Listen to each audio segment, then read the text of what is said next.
కీర్తనల గ్రంథం 63వ అధ్యాయం 2వ వచనం. నీ బలమును నీ ప్రభావమును చూడవలనని పరిశుద్ధాలయమందు నేనెంతో ఆశతో నీ తట్టు కనిపెట్టి ఉన్నాను. దేవుడి వాక్యం ద్వారా మనతో మాట్లాడును గాక. తలలు వంచిన చిన్న ప్రార్థన చేసుకుందాం. మహోన్నతుడా, సర్వాధికారి, జీవం కలిగిన తండ్రి, నీ పరిశుద్ధమైన దివ్యగణ నామను బట్టి నీకు వేలాది వందనాలు, స్తుతులు, స్తోత్రాలు చెల్లిస్తున్నా. నీ యొక్క మహాకృప కనికరం బట్టి, దయను బట్టి ఈ వారమంతయు నీ రెక్కల నీడ క్రింద మమ్మల్ని సజీవులుగా ఉంచి దాచి కాపాడి ఈ విజ్ఞాపన దినముందు నీ పాద సన్నిధిలో మమ్మల్ని సమకూర్చి కొన్ని నిమిషాలు నిన్ను గణపరిచి స్తుతించి, ఇదిగో ప్రభా, వాక్యము ద్వారా మమ్మల్ని మేము బలపరుచుకొని సరిదిద్దుకొని ఒక శ్రేష్టమైన విజ్ఞాపన నీ పాద సన్నిధిలో చేయనట్లుగా మమ్మల్ని పాద సన్నిధికి సమకూర్చినందుకు నీకు స్తోత్రం. నిలబడిన నన్ను నీ కృపలో జ్ఞాపకం చేసుకొని ఈ వాక్యము ద్వారా మమ్మల్ని రేపి నీ సన్నిధిలో కావలసిన బలం, ఆ ప్రభావం మేము చూసి ఒక ఆత్మతో మమ్మల్ని నింపి బలపరిచి నీ నామమునకు మహిమ, ఘనత, ప్రభావములు కలిగించుకుందరని యేసయ్య అతి శ్రేష్టమైన దివ్యగణ నామమును అడిగి వేడుకుంటున్నాము తండ్రి, ఆమేన్. దేనికి స్తోత్రం. హల్లెలూయా చెప్తాం. హల్లెలూయా. ఈ కీర్తన దావీదు మహారాజు రాసిన కీర్తన. అయితే ఎలాంటి సిచ్యువేషన్లో, ఎలాంటి పరిస్థితుల్లో ఈ కీర్తన రాశాడో పైన ఉంది. దావీదు యూదా అరణ్యములో ఉండగా అని రాయబడింది. ఎక్కడున్నాడు? ఇప్పుడు యూదా అరణ్యంలో ఉన్నప్పుడు భయం, వేదన, దుఃఖం. బైబిల్లో అరణ్యము అనే చోట ఇంగ్లీష్లో విల్డర్నెస్ అని ఉంటుంది. అంటే అవి నివాసానికి యోగ్యత లేనటువంటి ప్రదేశాలు, భయంకరమైనటువంటి క్రూర మృగాలు, విష జంతువులు, ఏ వైపు నుంచి ఏ ఆపద ఏ క్షణంలో వస్తుందో తెలియనటువంటి భయంకరమైనటువంటి పరిస్థితి అన్నమాట అరణ్యము అంటే. అరణ్యం అంటే అడవి అనుకుంటాం, అడవి లాంటిదే. అడవిలో అన్న తినడానికి పండ్లు లేకుంటే అవి దొరుకుతాయి, కానీ అక్కడ అలాంటి ఏమీ ఉండకుండా భయంకరమైన వేదన పొందిన స్థితి ఆ అరణ్యపు అనుభవం జనరల్గా. అయితే దావీదు జీవితంలో ఈ అరణ్యపు అనుభవాల గుండా వెళ్ళాల్సి వచ్చింది. తను రాజుగా మార్చబడక ముందు, రాజుగా మార్చబడిన తర్వాత కూడా అరణ్యానికి వెళ్ళినట్లుగా మనం చూస్తాం. అభిషేకం పొందిన తర్వాత, రాజుగా అభిషేకించబడిన తర్వాత సౌలు అసూయ చేత దావీదును తరిమినట్లుగా మనం చూస్తాం. ఆ అసూయ చేత దావీదును తరిమినప్పుడు మీరు మొదటి సమూయేలు గ్రంథం 23వ అధ్యాయం 14వ వచనంలో, మొదటి సమూయేలు గ్రంథం 23వ అధ్యాయం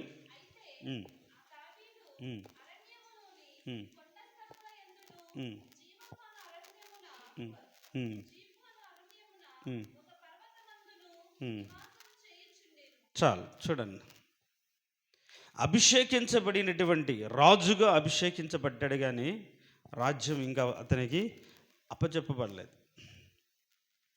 మరి ఈ 13 సంవత్సరాల ఈ కాలంలో దావీదు చాలా వరకు తరమబడుతున్నటువంటి అనుభవాల గుండానే వెళ్ళాడు, తరమబడ్డాడు. ఈ తరమబడుతున్నప్పుడు 2 రకాలైన ఆలోచనలు రావచ్చు జనరల్గా. దేవా, నన్ను ఎందుకు ఏర్పరచుకున్నావు? నన్ను ఎందుకు అభిషేకించావు? మరి నాకు ఎందుకు ఇవ్వలేదు?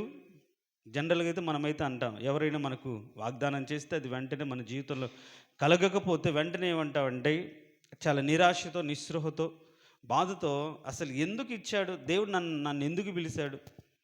మళ్ళీ పిలిచినవాడు, నీకు ఇచ్చానని చెప్పినవాడు ఇవ్వకుండా ఇంతకాలం నన్ను ఎందుకు ఇన్ని శ్రమల గుండా తీసుకెళ్తున్నాడు? అసలు దేవుడు ఇస్తాడా లేదా అని రకరకాలైనటువంటి ఆలోచనలో మనమైతే ఉంటాం. కానీ దావీదు జీవితం ఇప్పుడు ఎక్కడ ఉన్నాడు అంటే, ఒక పర్వతమందు, అరణ్యములోని కొండ స్థలములందును జీపు అను అరణ్యమున ఒక పర్వతమందు నివాసము చేయుచుండెను అని రాయబడి. ఎక్కడ ఉండవలసిన వాడు ఎక్కడ ఉంటున్నాడు? కొన్నిసార్లు మన జీవితంలో కొన్ని పరిస్థితులు మారవచ్చు, కొందరి వల్ల కొన్ని సంఘటనలు బట్టి మన జీవితాల్లో అనుకున్నటువంటి స్థితిలో ఉండకపోవచ్చు. నేను అనుకున్నాడు, నేను ఒంటరిగా దిక్కులేని వాడిగా, ఒక దీనురాలి కుమారుడిగా ఎక్కడో ఒంటరిగా అరణ్యంలో గొర్రెలు మేపుకుంటున్నప్పుడు దేవుని కృప చేత నన్ను వెతుకుతూ వచ్చి నన్ను అభిషేకించాడు, దేవుని కృప నాతో ఉంది అని అనుకున్నాడు. అయితే ఆ కృపతో పాటు శ్రమలు తన జీవితంలో విస్తరించినప్పుడు ఎంతో బాధపడి ఉండవచ్చు. కానీ ఈ అరణ్యములో ఉన్నప్పుడు దావీదు మాత్రం ఎలాంటి ఆలోచనతో ఉన్నాడు చూడండి. ఇప్పుడు చదివిన అంశంలోకి వెళ్తే, నీ బలమును నీ ప్రభావమును చూడవలనని. దేవునికి స్తోత్రం, హల్లెలూయా. అరణ్యములో ఎవరు ఆదరించలేని స్థితిలో, ఎవరిని నమ్మలేని స్థితిలో, ఎవరు ఏ టైంలో ఏ విధంగా రివర్స్ అవుతారో తెలియని స్థితిలో మనం చూస్తాం. ఆ కెయిలా అనే దేశాన్ని ఆ ఊరిని కాపాడుతాడు. ఫిలిష్తీయులు దండు చుట్టుముడితే, నేను వెళ్ళొచ్చా ప్రభు అంటే, నువ్వే వెళ్ళు అంటాడు. యుద్ధం చేస్తాడు, కాపాడుతాడు. మళ్ళీ డౌట్ వచ్చి, ప్రభా ఒకవేళ సౌలుకి ఇన్ఫర్మేషన్ తెలిస్తే వీళ్ళు పట్టిస్తారంటే, ఎస్ పట్టిస్తారు, అక్కడ నుంచి వెళ్ళిపో అంటాడు. చూడండి, ఎవరిని నమ్మడానికి లేదు. దోయోగి అనే వ్యక్తి ఇన్ఫర్మేషన్ ఇచ్చాడు. ఎక్కడికి వెళ్ళినా సరే సౌలుకి ఇన్ఫర్మేషన్ ఇచ్చే వాళ్ళే ఉన్నారు.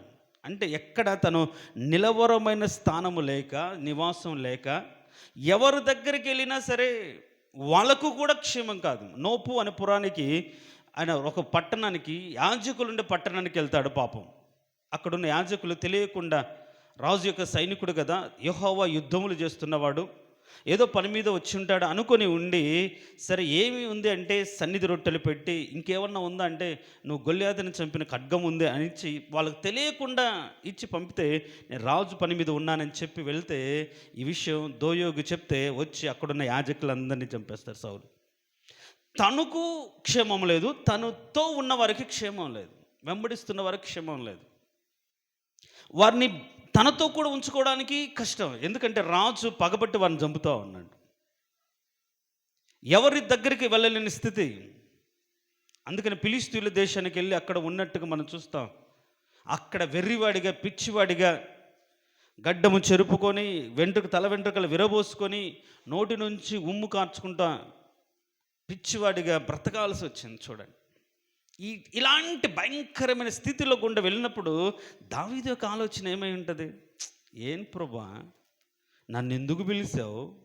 నన్ను ఎందుకు ఏర్పరచుకున్నావు? నా నేను గొర్రెలు కాసుకుంటూ ఉంటే వెతుకుతూ వచ్చి పిలిపించి అన్నదమ్ముల ముందు అభిషేకించి బలపరిచి నాకు ఒక స్థాయినిచ్చావు. ఈరోజైతే ఈ స్థితి అంతా ఇలా జరిగిపోయిందని ఎంతగా బాధపడుతుంటామో, ఎంతగా భయపడుతూ ఉంటామో. కానీ ఈ అరణ్యము, ఇలాంటి ప్రదేశాల గుండా, ఇలాంటి అనుభవాల గుండా వెళ్ళినప్పుడు మాత్రం దావీదు ఏమాత్రం భయపడినట్టుగా ఉందా? ఈ అధ్యాయం అంతా చదవండి. ఎక్కడైనా సరే ఆయన ఆ స్థితి నుంచి తప్పించబడాలి, విడిపించబడాలి. లేకుంటే ఆ స్థితిలో ఇంకొకటి ఏదో కోరుకోవట్లేదు, కానీ దేవుని యొక్క సన్నిధి, దేవుని యొక్క బలాన్ని, దేవుని యొక్క ప్రభావాన్ని కోరుకుంటున్నాడు. దేవునికి స్తోత్రం, హల్లెలూయా. ఎందుకని దావీదు అలా కోరుకుంటున్నాడు అని మనం ఆలోచన చేస్తే, మీరు కానీ ద్వితీయోపదేశ కాండము 1వ అధ్యాయం 31వ వచనం.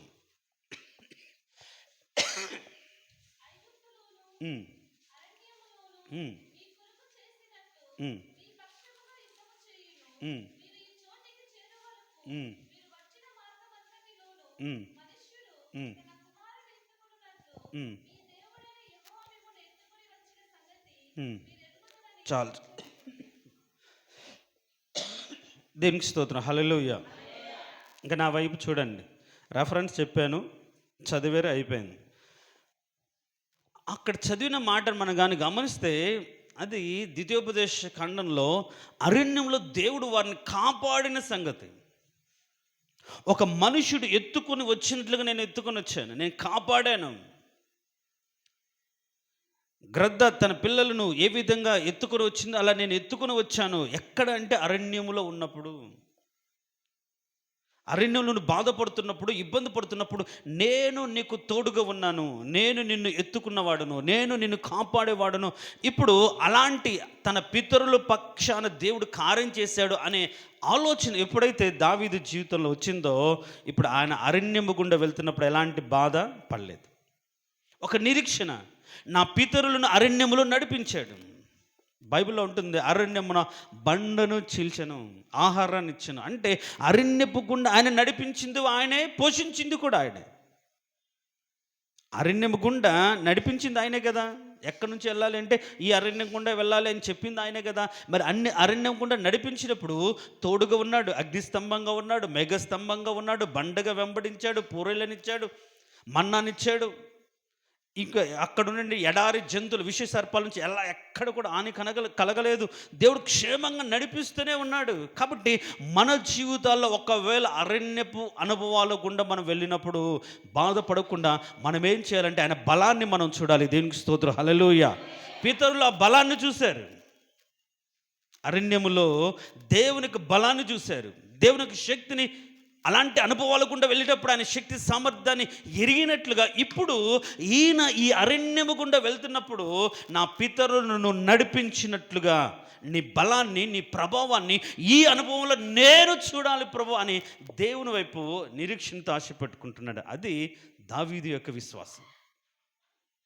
మనమైతే నేను ఏం చేశాను ప్రభా, వారికి ఏం అన్యాయం చేశాను ప్రభా, నేను మంచిగానే ఉన్నాను ప్రభా, నేను మంచిగా చేయాలనుకున్నాను ప్రభా, నన్ను చంపాలనుకుంటున్నారు, నాకు దూషిస్తున్నారు, ఇట్లా ఎన్నో సనిగి గొనిగి వాళ్ళ గురించి వీళ్ళ గురించి అనుకుంటుంటాం. కానీ ఎక్కడైనా సరే సౌలు చేత తరమబడ్డాడు, కుమారుడి చేత తరమబడ్డాడు అరణ్యములో. ఇలాంటి అనుభవాల గుండా వెళ్ళినప్పుడు ఎక్కడ కూడా దావీదు దిగులు పడినట్లుగా, బాధపడినట్లుగా, కృంగిపోయినట్టుగా లేకపోగా, పైగా అలాంటి అనుభవాల్లో ఆయన కోరుకునేది అంటే దేవుని యొక్క బలమును కోరుకున్నాడు. దేవునికి స్తోత్రం, హల్లెలూయా. చెప్దాం ప్రజలు, హల్లెలూయా. దేవుని యొక్క ప్రభావం తన మీదకి రమ్మని కోరుకుంటున్నాడు.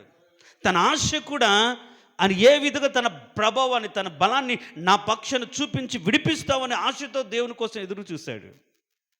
మరి మనం ఆ నిరీక్షణ మన జీవితాల్లో ఉండాలి. మనం చూస్తాం, కుమారుడే కుట్ర చేసి తన మంత్రివర్గంలో ఒక మంత్రితో మంతనాలు చేసి తను ఏం చేశాడు, రాజ్యం నుంచి వెళ్ళగొట్టాడు. అహీతోపెలుతో కుట్ర చేసి అబ్షాలోము దావీదును వెళ్ళగొట్టాడు. ఎవరూ రాలేదు తనతో పాటు. అరణ్యం అంటే అదే, ఎవరిని నమ్మాలో తెలియని స్థితి. అందుకని బైబిల్ ఏముంటుందంటే, ప్రాణం విసికించి జగడగొండితో నివాసం ఉండేదానికంటే అరణ్యంలో ఉండడం మేలు అంట. అంటే అరణ్యం అంత అంటే ఈ లోకంలో విసికించి, బాధపెట్టి, కృంగదీసి, అనుమానించి, అనుక్షణం సాధించే మనుషుల మధ్య నివసించే దాన్ని అరణ్యంతో పోల్చడం. ఇంకా అరణ్యం బెటర్ అన్నట్టుగా చెప్పడం, అది ఇంకెవరుండరు. కాబట్టి అలాంటి భయంకరమైనటువంటి అరణ్యంలో ఉన్నప్పుడు తన ఆలోచన మాత్రం దేవుని యొక్క ప్రభావాన్ని చూడాలని. దేవునికి స్తోత్రం, హల్లెలూయా. తన ఆలోచన మాత్రం దేవుని యొక్క బలాన్ని చూడాలని. ఎక్కడా చూడండి, ఇప్పుడు చూస్తే 2వ వచనం, నీ బలమును నీ ప్రభావమును చూడవలనని. ఎక్కడికి వచ్చాడు? ఎక్కడి నుంచి చూడాలనుకుంటున్నాడు? పరిశుద్ధాలయం ముందు. దేవునికి స్తోత్రం, హల్లెలూయా. ఇప్పుడు నేనేమంటున్నానంటే, ఇప్పుడు ఒకవేళ మన జీవితంలో కూడా అరణ్యపు అనుభవాల గుండా మనం వెళ్తున్నామేమో, మనం కూడా మనుషుల ద్వారా తరమబడుతున్నామేమో, సమస్యల చేత చిక్కబడి బాధపడుతున్నామేమో. కానీ ఈ టైంలో నువ్వు చేయాల్సింది ఏంటంటే, నువ్వు ఆశ పెట్టుకోవాల్సింది ఏంటంటే ఆయన బలం మీద ఆశ పెట్టుకోవాలి. దేవునికి స్తోత్రం, హల్లెలూయా. ఆయన శక్తి సామర్థ్యాన్ని బట్టి నీవు దేవుని వైపు నువ్వు చూడాలి. నీ వైపు నేను ఆశపడుతున్నాను. అక్కడ ఆ మాట ఉంటుంది, ఏమని ఉంటుందంటే, నీళ్ళు లేక ఎండియున్న దేశముందు నా ప్రాణము నీ కొరకు తృష్ణగొనుచున్నది. నీళ్ళు లేవు, ఎండిపోతుంది, కానీ ఆశను తీర్చే దేవుడు అని ఆయన వైపే నిరీక్షణతో ఆయన చూస్తున్నాడు. ఎవరు కూడా ప్రేమ ఆప్యాయతలు ఎండిపోయాయి, అనురాగాలు ఎండిపోయాయి, మంచి ఎండిపోయింది. ప్రతి ఒక్కరూ స్వార్థంతో కీడు చేసేవాళ్ళే, అపార్థంతో బాధ పెట్టేవాళ్ళే. అలాంటి మనుషుల మధ్య తను బ్రతుకుతూ ఉన్నప్పుడు ఆయన కోరుకుంటున్నాడు ఏంటంటే, ప్రభువా నీ యొక్క అంటే నీ యొక్క బలం, నీ ప్రభావం నాకు కావాలి. నా జీవితాల్లో నీ కృప నేను అనుభవించాలి, నీ సన్నిధి కాపుదలను నేను అనుభవించాలి అని అరణ్యపు అనుభవాల్లో దేవుని మందిరంలోకి వచ్చినప్పుడు ఆయన కోరుకున్నది ఏంటంటే నీ బలము, నీ ప్రభావం నా బ్రతుకులోకి రావాలి. దేవునికి స్తోత్రం, హల్లెలూయా. కారణం ఒకటే, ఆ బల ప్రభావాలు మన బ్రతుకులోకి వస్తే మనం అరణ్యములో ఉండిన క్షేమంగా ఆయన రెక్కల నీడ క్రింద సురక్షితంగా నడిపించబడతాం. దేవునికి స్తోత్రం, హల్లెలూయా. కాబట్టి మనం ఏ విధంగా ఉన్నాం? అరణ్యంలో పితరులు ఏం చేశారు? దేవుని శోధించారు, అవునా కాదా? శోధించి సనిగి రాలిపోయారు. మరి నడిపించింది బైబిల్లో ఏముంటుందంటే వారిని పరిశీలించడానికి అరణ్యము గుండా నడిపించాడని ఒక సందర్భంలో ఆయన రాస్తాడు. ఒకవేళ ఈరోజు మన ఆత్మీయ జీవితాన్ని పరిశోధించడానికో నీవు నిజంగా దేవుని నమ్ముకున్న వ్యక్తివేనా? నీ కలిగిన బాధలో వేదలో నిజంగా దేవుని మీదనే ఆధారపడే వ్యక్తివేనా? దేవునికి బలాన్ని కోరుకొని దేవునికి ప్రభావాన్ని ఆశ్రయించి ఆయన ద్వారా విడిపించబడిన వ్యక్తిగా సాక్షాత్కరంగా ఈ లోకంలో నువ్వు బ్రతకాలని కోరుకుంటున్న వ్యక్తివా కాదా అన్నట్టుగా కొన్నిసార్లు నిన్ను కూడా మనుషుల జనారణ్యంలోకి నెట్టివేశాడేమో. మనుషుల మధ్య ఉంటాం, కానీ మమతలు మనకేముండవు. ఎవరిని నమ్మాలో తెలియదు, ఎవరితో మాట్లాడినా దాన్ని రకరకాలుగా క్రియేట్ చేస్తారు. మనం ఒక మాట చెప్తే 10 అల్లుతారు, మన మీదకి తెచ్చేవాళ్ళు ఉంటారు, మనతో అనేవాళ్ళు ఉంటారు. ఇలాంటి మనుషుల మధ్య మనం ధైర్యంగా బ్రతకడానికి, నిరీక్షణతో బ్రతకడానికి ఒక్కటే ఆధారం, దేవుని మందిరానికి వచ్చినప్పుడు ఒకవేళ నీ బ్రతుకులు అరణ్యమే ఉండినా, శ్రమే ఉండినా, దుఃఖం ఉండినా అదంతా కూడా క్షేమంగా సాగిపోవడానికి దేవునికి బలాన్ని మనము ఆశ్రయించాలి. దేవునికి స్తోత్రం, హల్లెలూయా. దేవుని యొక్క ప్రభావాన్ని మనము కోరుకోవాలి. అప్పుడు మనం చూస్తాం, యెహోషాపాతు కాలంలో 4 రాజులు ఆయన మీదకి దండెత్తి వచ్చినప్పుడు ఆయన ఎక్కడికి వెళ్ళాడు? మందిరంలోకి వెళ్ళి ప్రార్థన చేశాడు. హిజ్కియా కాలంలో సెన్హెరీబు అనే వ్యక్తి దాడెత్తి ఒక పేపర్ పెట్టుకుని చస్తారు మీరు ఖచ్చితంగా నాకు లోబడకపోతే ఆ పేపర్ తీసుకుని ఎక్కడికి వచ్చాడు? మందిరంలోనికి వచ్చాడు. ఆసా కాలంలో తనకంటే బలమైనటువంటి సైన్యం వచ్చినప్పుడు ఆసా కూడా ఎక్కడికి వచ్చాడు? మందిరంలోకి వచ్చాడు. ఎందుకంటే మందిరంలో దేవుని యొక్క ప్రభావం ఉంది. దేవునికి స్తోత్రం, హల్లెలూయా. మందిరములో నుంచి ఆయన శక్తిని కనపరిచే దేవుడు. కాబట్టి ఈరోజు నీ బ్రతుకులు ఎలాంటి అనుభవాల గుండా వెళ్ళినా నువ్వు ఎక్కడికి వచ్చావు? పరిశుద్ధాలయం అందు వచ్చావు. కాబట్టి ఆయన బలాన్ని నువ్వు అడుగు, ఈరోజు కోరుకో. ఈరోజు దేవా, నేను బలహీనుడను, ఇలాంటి పరిస్థితుల మధ్య చిక్కుపడిపోయాను, నీ వైపు చూడలేని స్థితిలో ఉండిపోతున్నాను. కాబట్టి నీ బలాన్ని నాకు అనుగ్రహించండి, నీవు మార్గాన్ని ఏర్పరచండి, ఆ మార్గం గుండా నడిపించండి, నీవే ముందుండి నడిపించండి అని ఆ అరణ్యపు అనుభవాల్లో మనం దేవునికి బలాన్ని మనము కోరుకోవాలి. దేవునికి ప్రభావాన్ని, శక్తిని మనం ఆశతో ఎదురు చూడాలి. కాబట్టి దేవుని మందిరానికి వచ్చిన మన జీవితాల్లో మనం కోరుకోవాల్సింది ఏంటంటే ఆయన బలం మన జీవితాల్లో. అందుకని పౌలు విషయంలో కూడా అంటాడు, అయ్యా నేను బలహీనుడను, నేను ప్రయాసపడాలనుకుంటున్నాను కానీ ఈ బలహీనత ఉందయ్యా, నేను శక్తి కావాలంటే అంటాడు, నీ బలహీనత యందు నా శక్తి నీకు పరిపూర్ణమవుతుంది. ఆ బలహీనతలో దేవుని శక్తి మనకు అనుగ్రహించి బలంగా మారుస్తాడు. ఏ బలహీనత అయినా సరే, అది శారీరక బలహీనత అయినా ఏ దాన్నైనా సరే, ఒకవేళ దాన్ని దేవుని నామ మహిమార్థమై బలహీనతనే బలహీనత ద్వారా మనం బలపరచబడి బలంగా ముందుకు వెళ్ళడానికి దాన్ని ఒక ఆయుధంగా మార్చొచ్చేమో. దేవుని యొక్క శక్తిని మనం పొందుకోవాలి. ఊరికే ఆయన మందిరానికి వచ్చి ప్రార్థన చేయడం కాదు. ఇప్పుడు మనం ఈ వచనాలన్నీ చూస్తే దేవుని వెతికే విషయంలో అలాంటి శ్రమలో దేవుణ్ణి ధ్యానించినట్లుగా 4వ వచనం చూస్తాం. మంచం మీద పడుకున్నప్పుడు కూడా ఆయన దేవుణ్ణి జ్ఞాపకం చేసుకున్నట్టుగా మనం చూస్తాం. మన ఆలోచనలన్నీ ఇంటికి వెళ్ళామనుకు పడుకుంటే రేపేం చేయాలి, బిడ్డల గురించి ఏం చేయాలి, వాళ్ళు అన్నారు ఏం చేయాలి, వీళ్ళు తిట్టారు ఏం చేయాలి, వాళ్ళట్లా వీళ్ళిట్లా, ఇవే గుర్తొచ్చి వాళ్ళ గురించి మనసును పాడు చేసుకుని బాధపడి కృంగిపోయి ఏడవడమే తప్ప ఎంత మాత్రం దేవుని జ్ఞాపకం చేసుకోవట్లేదు. చూడండి, అరణ్యపు అనుభవాల్లో దావీదు ఎవరిని జ్ఞాపకం చేసుకుంటున్నాడు? దేవుని జ్ఞాపకం చేసుకున్నాడు. దేవునికి స్తోత్రం, హల్లెలూయా. ఇప్పుడు నేను అంటున్నాను, ఈరోజు మందిరానికి వచ్చిన నీవు ఎవరిని జ్ఞాపకం చేసుకుంటున్నావు? నీ శ్రమను, బాధను, దుఃఖం, నేను బాధ పెట్టే వారిని జ్ఞాపకం చేసుకుంటే బాధ పోతుందా, ఎక్కువ అవుతుందా? ఇంకెక్కువ అవుతుంది. ఆ బాధ నుంచి విడిపించే దేవునికి బలాన్ని ఈరోజు నాడు నీ ప్రభావం నా మీదకి రానివ్వండి ప్రభా. బలహీనతలో ఆమె యుద్ధుడికి రాలేక వెనక నుండి విశ్వాసంతో ఆయన వస్త్రపు అంచు ముట్టగానే ప్రభావం ఆయనలో నుండి ఆమెలోకి వచ్చేసింది. దేవునికి స్తోత్రం, హల్లెలూయా. ఆయన ప్రభావం కలిగిన దేవుడు అండి. ఆ ప్రభావం మనలోకి రావాలి, ఆ శక్తి మనలోకి రావాలి. మన బలహీనతలన్నిటినీ బలపరిచే విధంగా ఆయన శక్తిని మనం పొందుకోవాలి. అందుకని మందిరంలోనికి వచ్చినప్పుడు దావీదు అంటాడు, దేవా నీ మందిరమందు నీ బలమును, నీ ప్రభావమును చూడాలి నా బ్రతుకులో. నేనేమై ఉన్నా సరే, ఏ స్థితులను సరే నన్ను నడిపించే దేవుడు, విడిపించే దేవుడు, బలపరిచే దేవుడు, కాపాడే దేవుడు అని సాక్షార్థకరంగా నేను బ్రతుకున్నట్లుగా నీ బలము నా మీదకు రానివ్వండి. అందుకని ఆయన నా బలమా అని దేవుని స్తుతిస్తాడు. కాబట్టి ఈరోజు ఆయన మందిరంలోకి వచ్చిన మనం ఎవరిని జ్ఞాపకం చేసుకుని బాధపడుతున్నాం? దేవునికి శక్తిని అరణ్యంలో మన పితరులు నడిపించినట్లుగా నడిపించగలిగిన దేవుని కలిగి ఉన్నామనే ధైర్యంతో, దేవా నేను మంచం మీద పడుకున్న నాకు శ్రమలు, బాధలు, దుఃఖం కాదు, నిన్ను జ్ఞాపకం చేసుకుని ఏమంటున్నాడు ఆ మాట చూడండి. 4వ వచనం 5వ వచనం కానీ చదివితే, నా మంచం మీద నిన్ను జ్ఞాపకము చేసుకుని రాత్రి జాములు యందు నిన్ను ధ్యానించినప్పుడు క్రొవ్వు మెదడు నాకు దొరికినట్లుగా నా ప్రాణం తృప్తి పొందుచున్నది. దేవునికి స్తోత్రం, హల్లెలూయా. చెప్దాం ప్రజలు, హల్లెలూయా. ఒక పక్క వేదన తరుముతూ ఉంటే సంతోషం ఏంటండి? అదే ఇరుకుల విశాలత అంటే. భయం ఉంది, వేదన ఉంది, కానీ విడిపించి దేవుడు ఉన్నాడు ధైర్యం మనకు మనశ్శాంతిని కలగచేస్తుంది.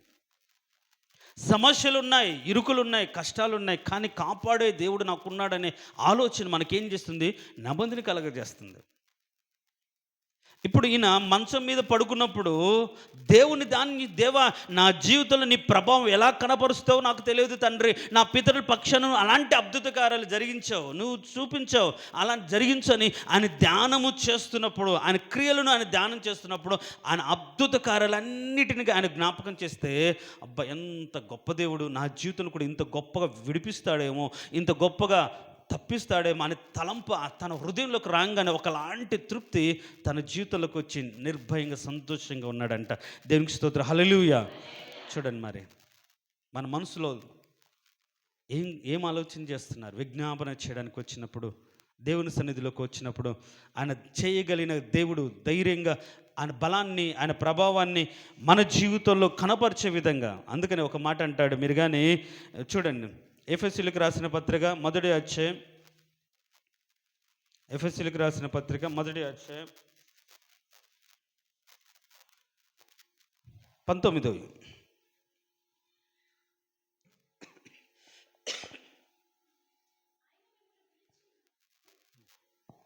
నేను చదువుతానమ్మా, చాలా పెద్దగా ఉంటుంది. చూడండి, ఈ మాటను బట్టి అందరం ధైర్యం తెచ్చుకోవాలి. దేవునికి స్తోత్రం, హల్లెలూయా. 17, 19 వచనాలు చదువుతాను. ఎఫెసీయులకు రాసిన పత్రిక 1వ అధ్యాయం 17, 19. మరియు మీ మనోనేత్రములు వెలిగింపబడినందున ఆయన మిమ్మును పిలిచిన పిలుపు వల్లనైన నిరీక్షణ ఎట్టిదో, పరిశుద్ధులలో ఆయన స్వాస్థ్యము యొక్క మహదైశ్వర్యం ఎట్టిదో, ఆయన క్రీస్తు నందు వినియోగపరిచిన బలాతిశయమును బట్టి విశ్వసించు మనయందు ఆయన చూపుచున్న తన శక్తి యొక్క అపరిమితమైన మహత్యం ఎట్టిదో మీరు తెలుసుకొనవలనని. దేవునికి స్తోత్రం, హల్లెలూయా. ఈ మాటలు చదువుతూ ఉంటే, ఈ మాట చూడండి, ఆ మాట మనం పట్టుకుంటే, విశ్వసించు మనయందు ఆయన చూపుచున్న తన శక్తి యొక్క అపరిమితమైన మహత్యం అంట. విశ్వసించే వారి పట్ల ఆయన చేసే కార్యాలకు ఒక లిమిట్ అనేది ఉండదు. అర్థమవుతుందా? మనమే గిరిగీసుకుంటాం, ఇది చెయ్యడు, ఇది చేస్తాడు, ఇలా వాళ్ళకి జరిగింది, వీళ్ళకి జరిగింది, చేయొచ్చు, చేయకపోవచ్చు అని అనుకుంటాం. అన్లిమిటెడ్ ఆయన అనకు. అందుకని ఆయన అంటాడు, నమ్ముట నీ వలనైతే, నీకు చాంత అయితే, నువ్వు నమ్మగలిగితే, నువ్వు విశ్వసించగలిగితే, పూర్ణ హృదయంతో ఆయనకు లోపడగలిగితే ఖచ్చితంగా అది దేవుడు చేస్తాడు. నువ్వు ఎంతది నమ్మగలిగితే. నమ్మి అన్నాడు యెహోషువ, సూర్యుని ఎక్కడ గిబియోన్లో ఆగిపో అంటాడు. ఆగిపోయాడు. నమ్మకం. అంటే ఎవరైతే నమ్ముతారో, విశ్వసించు వారి పట్ల ఆయన చూపుచున్న అపరిమితమైన, ఆయన శక్తి యొక్క అపరిమితమైన మహత్యం, ఎవరైతే నమ్ముతారో వారి పట్ల ఆయన చూపుతున్న శక్తి యొక్క అపరిమితమైన మహత్యం. మనం ఏ మహత్యం, మహత్యం అంటే గొప్ప కార్యాలు అని అర్థం, శక్తి, మహాప్రభావం అనేది. ఆ అపరిమిత మహత్యం ఎవరి పక్షాన చూపిస్తున్నాడు, ఎవరికి చూపిస్తున్నారంటే ఎవరైతే తనను విశ్వసిస్తున్నారో. అందుకని అక్కడ ఆ మాట, విశ్వసించు మనయందు ఆయన చూపుచున్న తన శక్తి యొక్క అపరిమితమైన మహత్యం ఎట్టిదో మీరు తెలుసుకొనవలెను. ఈరోజు ఆయన మందిరంలోనికి వచ్చి నన్ను దీవించేవారు లేరు, నన్ను ఆదరించేవారు లేరు, నన్ను బలపరిచేవారు లేరు, నన్ను ఎవరి దగ్గరికి వెళ్ళి నాకు మోసమే చేస్తారు, ఎవరిని నమ్మడానికి లేకుండా పోయింది, నువ్వు వాళ్ళని ఎందుకు నమ్మాలి, వాళ్ళని ఎందుకు ఆలోచించాలి? నేను అంటాను, నువ్వు నమ్మాల్సింది ఎవరిని, నువ్వు ఆధారపడాల్సింది ఎవరిని, నువ్వు గుర్తు చేసుకోవాల్సింది ఎవరిని?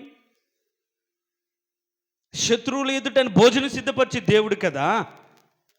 మళ్ళీ అలాంటి దేవుని పెట్టుకొని మనము ఆయన మీద ఆధారపడితే అన్నిటిని మారుస్తాడు కదా. శత్రువులను ఆయన మిత్రులుగా చేసే దేవుడు. కానీ ఎప్పుడు ఒకని ప్రవర్తన యెహోవా దృష్టికి ప్రీతికరమైనప్పుడు ఆయన ఏం చేస్తాడు? శత్రువులను సైతం మిత్రులుగా చేస్తాడు. మన ప్రవర్తన సరిగా ఉంటే, కరెక్ట్గా ఉంటే. సౌలు తరిమాడండి. ఒకప్పుడు ఆ ఫిలిష్తీయులను చంపిన వ్యక్తి ఇప్పుడు ఫిలిష్తీ దేశానికి వెళ్ళి అక్కడ సేదరించబడ్డాడు, అంటే ఆదరించబడ్డాడు. కారణం ఏంటి? దావీదు యొక్క ప్రవర్తన దేవుని దృష్టికి ప్రీతికరంగా ఉంది కాబట్టి ఫిలిష్తీ దేశంలో కూడా ఆదరించబడ్డాడు.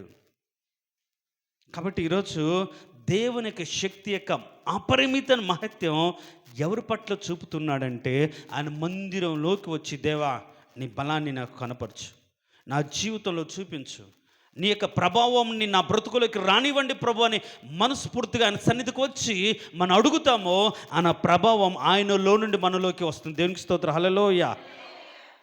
12 సంవత్సరాలుగా రక్తస్రావంతో బాధపడుతూ ఎంతో మంది వైద్యులను పట్టుకొని తిప్పలు పడి డబ్బులంతా వ్యయం చేసుకొని యేసుక్రీస్తు గురించి విని ఎదుటికి రాలేక వెనుకకు వచ్చి విశ్వాసముతో ఏం చేసింది? ఆయన యొక్క వస్త్రపు చెంగును ముట్టింది.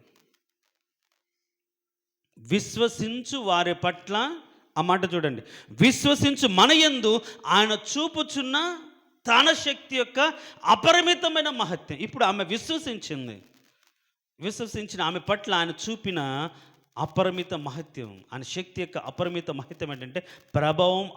ఆమె అంటే ఆయనలోంచి ఆయనకి వెళ్ళింది. అన్ని వేల మంది తోసుకుంటే మీద పడుతుంటే అంటాడు, నన్ను ఎవరో ముట్టారు, ఎందుకంటే నాలో నుంచి ప్రభావం. మరి ఆయన ప్రభావం మనలోకి వస్తుందా? ఆయన శక్తి మనం పొందుకున్నామా?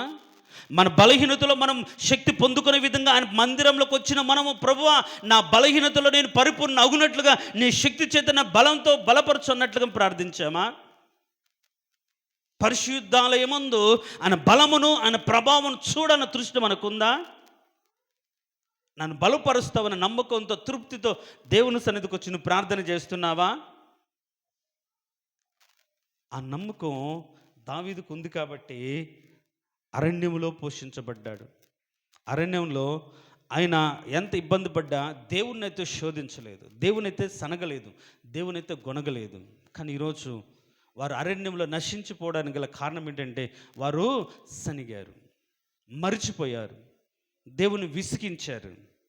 బండను చీల్చిన ప్రదేశమందు, అద్భుత కార్యాలు చేసిన ప్రదేశమందు దేవుని మర్చిపోయిన ప్రజలుగా ఉండి, ఈరోజు మనము కూడా ఏం చేస్తున్నామంటే విసిగించి, సనిగి, గొనిగి దేవుని ప్రభావాన్ని మన జీవితాల్లోకి రాకుండా మనమే అడ్డుగా ఉంటున్నాం. అందుకనే ఒక మాట ఉండేది, మీరు కానీ హెబ్రీయులకు రాసిన పత్రికలో ఒక మాట చూడండి.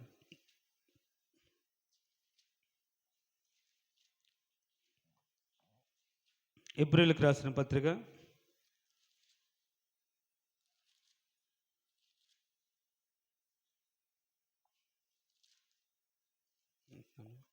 2వ అధ్యాయమా 4వ అధ్యాయం 4వ అధ్యాయం 2వ వచనం 4:2 వచనం. హెబ్రీయులకు రాసిన పత్రిక 4:2. వారికి ప్రకటింపబడినట్లు మనకును సువార్త ప్రకటింపబడెను, కానీ వారు వినిన వారితో విశ్వాసము గలవారై కలిసి ఉండలేదు కనుక విన్న వాక్యము వారికి నిష్ప్రయోజనమైనదాయను. ఎంత దారుణం! ఎవరైతే విశ్వసించారో, ఎవరైతే విశ్వసించి నడుస్తున్నారో వారితో వీళ్ళేంటి, నమ్మకంతో కలిసి ఉండలేదు. కాబట్టి విన్న వాక్యం వారి జీవితాలకు ఏమైపోయింది, నిష్ప్రయోజనమైపోయింది. ఎవరైతే బలమైన కార్యాలు జరిగిస్తూ నమ్మకంగా బ్రతుకుతూ దేవునికి నీతిగా బ్రతుకుతూ విశ్వాస జీవితాన్ని కాపాడుకుంటున్న వారితో కలిసి ఆ విధంగా భక్తి చేయలేక సనుగుతూ గొనుగుతూ, ఇప్పుడు అరణ్యంలో రాలిపోయిన వాళ్ళందరూ ఎవరు, విశ్వసించిన వారే కదా. కాబట్టి ఈరోజు అరణ్యంలో ఉండగా దావీదు మాత్రం నిరీక్షణ కోల్పోయాడా? కోల్పోలేదు. బాధపడ్డాడా? బాధపడలేదు. దుఃఖపడ్డాడా? దుఃఖపడలేదు. ఏడ్చాడా? ఏడ్చలేదు. కానీ దేవునికి బలాన్ని చూడాలని ఆశతో దేవుని సన్నిధిలో ఏం చేశాడు? ప్రార్థించాడు. ఆశతో ఎదురు చూశాడు. ఇప్పుడు ఆశతో ఎదురు చూసిన దావీదు జీవితంలో అరణ్యం నుంచి విడిపించలేదా? చెప్పండి. విడిపించి మళ్ళీ సింహాసనం ఇవ్వలేదా? ఇచ్చాడు.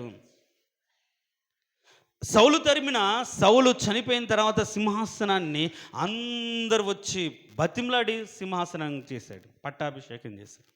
మమ్మల్ని ఏలివాడు నువ్వే కదయ్యా, నువ్వు రాకపోతే ఎట్లా అని పట్టాభిషేకం చేశారు. తోడుకొని వెళ్ళి తీసుకెళ్ళి పట్టాభిషేకం చేశారు. ఒకవేళ కుమారుడు చేత తరమబడినా సరే, కుమారుడు చనిపోయిన తర్వాత మళ్ళీ అరణ్యంలోకి వాళ్ళు వచ్చి పట్టాభిషేకం చేశారు. బైబిల్ ఒక మాట ఉంటుంది, ఎవరు బాప్తిసం ఇచ్చే యోహాను ఎక్కడున్నాడంటే అరణ్యంలో ఉన్నాడంట. అరణ్యంలో ఉన్నాడు. ఆ మాట చూసుకుని ప్రార్థన చేసుకుందాం. చూడండి, లూకాసు వార్త 4వ అధ్యాయము అనుకుంటా. లూకాసు వార్త